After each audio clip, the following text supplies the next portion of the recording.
यह मामला इस वीकेंड का है। इसमें इस वीकेंड पे अत्यधिक श्रद्धालुओं की संख्या होने पर और चूंकि अभी अधिक मास भी चल रहा है, उसमें भी श्रद्धा के भाव अधिक होते हैं।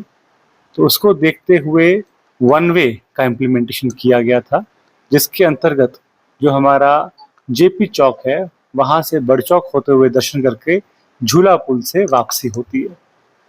यह बहुत ही स्मूथ व्यवस्था 2 दिन चल रही थी, किंतु कुछ लोगों के द्वारा ज़बरदस्ती इसको तोड़ने का प्रयास किया गया एवं जहाँ से निकासी थी, वहाँ से एंट्री करने का प्रयास किया गया। जो हमारे ट्रस्ट के लोग थे, उनके द्वारा समझाइश भी दी गई, लेकिन ये काफ़ी हीट अप हो गया मामला, जिसके बाद जो वीडियो वायरल हुआ, वो आप सबने देखा है कि काफ़ी वहाँ पर हाथापाई की स्थिति भी बनी। यह अत्यंत ही निंदनीय है। किसी भी प्रकार के व्यक्ति को, हमारे किसी एम्प्लॉई को इस प्रकार के व्यवहार की अपेक्षा नहीं की जाती। इसको देखते हुए 5 ट्रस्ट के कर्मचारियों की सेवा समाप्त की गई है।